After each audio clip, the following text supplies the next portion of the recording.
Bonjour à tous et bienvenue dans cette nouvelle vidéo. Aujourd'hui il est temps de faire l'unboxing de la box All Crate que j'ai reçue en novembre. Donc c'est la box de novembre, il me semble que c'était ça le thème. À chaque fois je le garde ici, c'est Rise from the Ashes. Voilà, donc j'ai vraiment hâte de la découvrir. Après j'ai un petit peu peur parce que je vous avoue que la box d'octobre était juste géniale. J'ai adoré tous les goodies qu'il y avait dedans. J'ai été surprise parce qu'il y avait 2 romans dans la box et il y en a un qui me faisait super envie.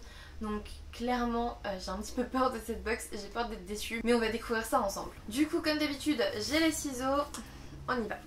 Ouf, j'ai fait une plantée déjà, ça commence bien. Alors,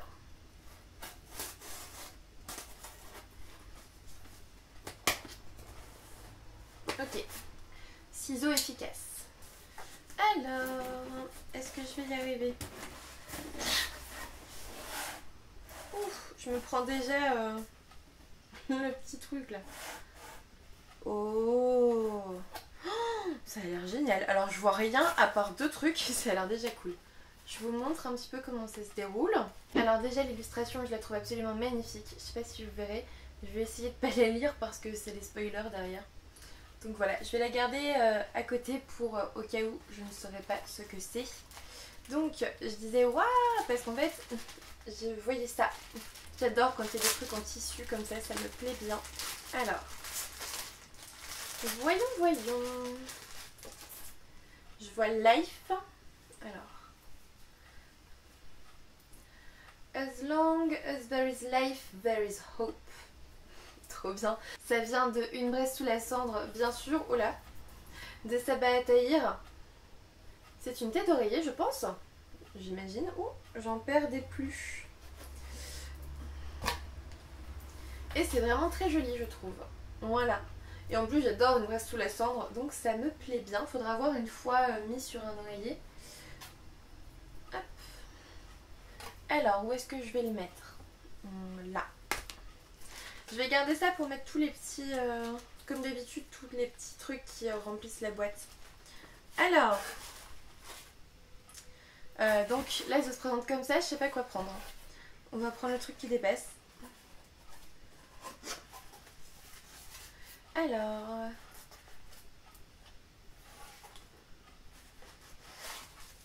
Oh, on a le droit à la petite tête de mort. Alors, je vais prendre le spoiler. Je vais prendre le spoiler parce que voilà. Donc c'est un planteur. Ah, en gros c'est un petit pot pour mettre une petite plante dedans. Bon bah va falloir que je trouve une petite plante à mettre là-dedans. Ensuite on va prendre ce qui dépasse toujours. Oh ça a l'air trop bien.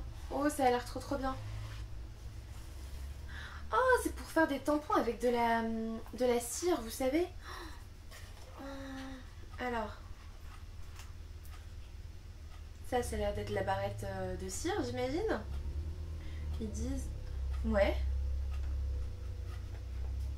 C'est pour sceller mes lettres, en fait. Et le tampon, comment est-ce qu'il est, le tampon? Oh, c'est un petit livre avec un cœur. Donc, je vous montre le tampon. Hop. Et en gros, je sais pas si vous verrez, mais il y a un livre avec un cœur. Voilà. Et du coup, ça sera en violet. C'est super joli, on vous dit en plus comment l'utiliser avec le petit truc là comme ça. Faudrait que j'essaye un jour si j'ose.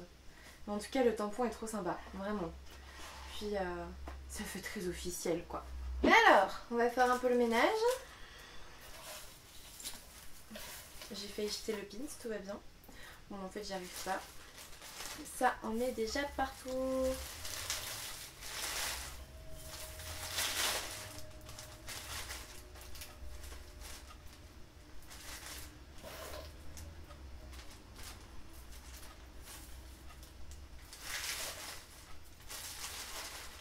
Alors,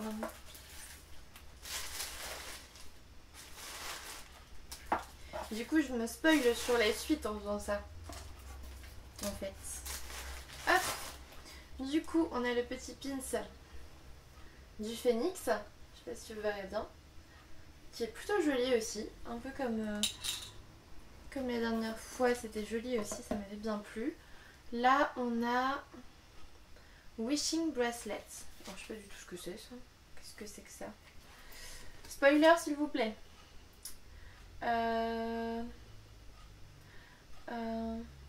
Donc c'est un craft kit. En gros, on écrit nos souhaits secrets, enfin nos souhaits, nos espoirs, nos rêves qui sont secrets sur le papier.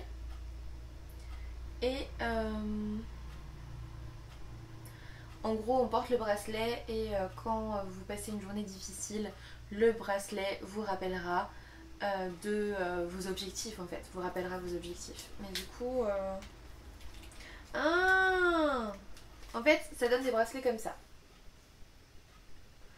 Alors, je trouve ça personnellement moche. Voilà, je n'aime pas du tout. C'est très moche. Je sais pas si vous aimez bien. Après, derrière, la bande, elle est vraiment cool en fait. Je vois, en gros, il faut écrire là. Je sais pas si vous voyez, mais il faut écrire là sur le papier. Et ça s'enroule derrière et ça donne ça. Mais moi, j'aime pas, je trouve pas ça joli. Bref, on verra bien si je le fais. Mais pour l'instant, c'est pas dit. Hein. Du coup, après, on a une petite carte. Oh, il y a un truc collé. On a une petite carte qui dit I know better than to be afraid of stories.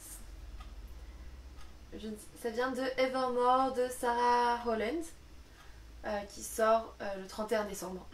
Donc on n'y est pas encore. Mais ça donne très envie de le découvrir du coup.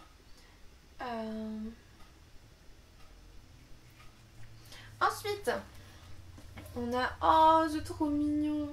Évidemment, Dumbledore et son phénix. Évidemment. C'est vraiment trop chou. J'aime beaucoup. C'est vraiment très joli. Et ensuite, on arrive au bouquin. Donc, j'avais raison de craindre un petit peu, d'être un petit peu déçue. Parce qu'en effet, cette box est bien moins belle que le mois dernier. Mais bon, on peut pas avoir tout le temps des trucs de ouf. Du coup, alors, il s'agit de Girls of Paper and Fire de Natasha Engan. C'est ça? Engan, chez Little Brown. Alors, on va ouvrir. C'est peut-être parfumé. Déjà, la couverture est absolument magnifique. Hein. C'est super joli. Donc on a un petit autocollant. Oui. Un petit autocollant du titre.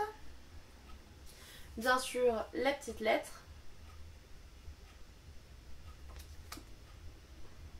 Avec ça.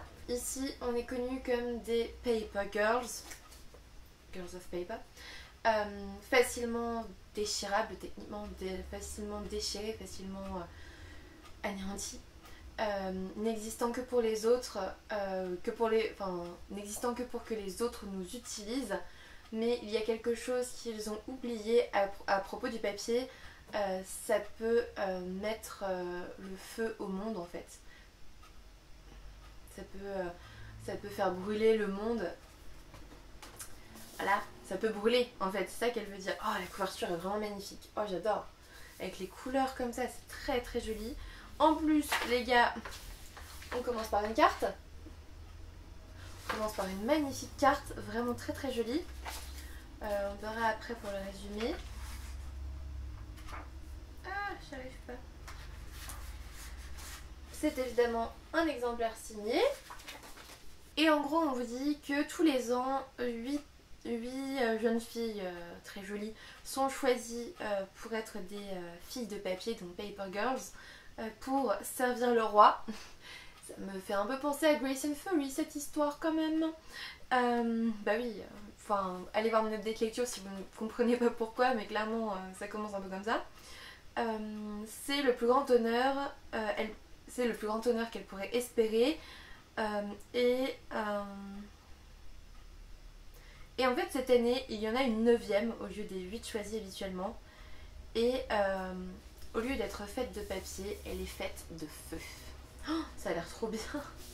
Ça a l'air vraiment aussi bien que le mois dernier. On avait eu un roman, je me souviens plus du nom, mais j'avais très envie de le lire. J'étais prête à le commencer maintenant, sauf que j'ai reçu des services presse le jour même. Donc j'ai lu d'abord les services presse. Mais l'autre, celui qu'on a reçu le mois dernier, j'avais très envie de le commencer aussi. C'était avec une histoire qui se passait un peu avec les esprits du Japon, ça avait l'air trop bien. Et du coup, je vais prendre le spoiler pour vous dire un petit peu plus sur ce roman. Donc en gros, on suit le groupe des Paper Girls alors qu'elles essayent de survivre en fait dans le palais. et on va les suivre dans leur rôle d'esclaves en fait. On dit que c'est un grand honneur mais ce sont des esclaves. Et on va suivre surtout Lee qui est le personnage principal. J'ai du mal à pas parler en anglais quand je lis en anglais.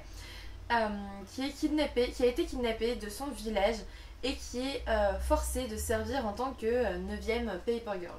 Et en fait, durant ce temps-là, Lee, elle va faire l'impossible, elle va tomber amoureuse, enfin l'impensable même, elle va tomber amoureuse.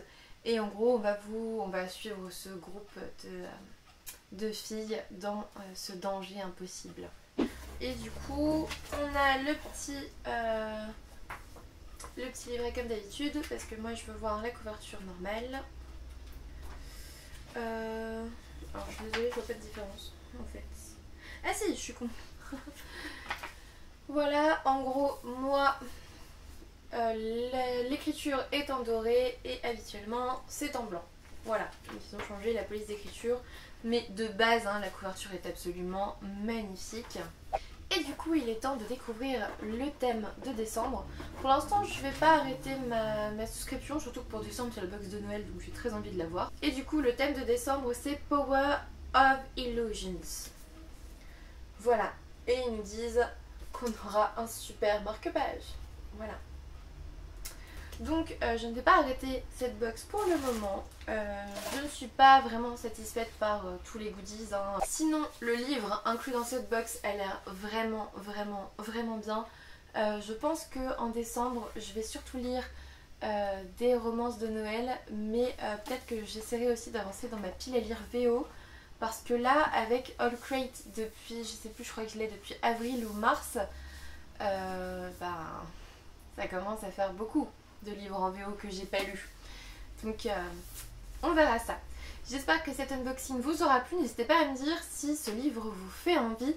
Les goodies, moi personnellement, je les aime bien mais sans plus. Donc voilà, je pense que vous, ça sera sûrement un peu pareil. Un petit pouce bleu, ça me fera toujours plaisir. Un abonnement, c'est toujours pas fait. Et puis moi, je vous dis à bientôt pour une nouvelle vidéo.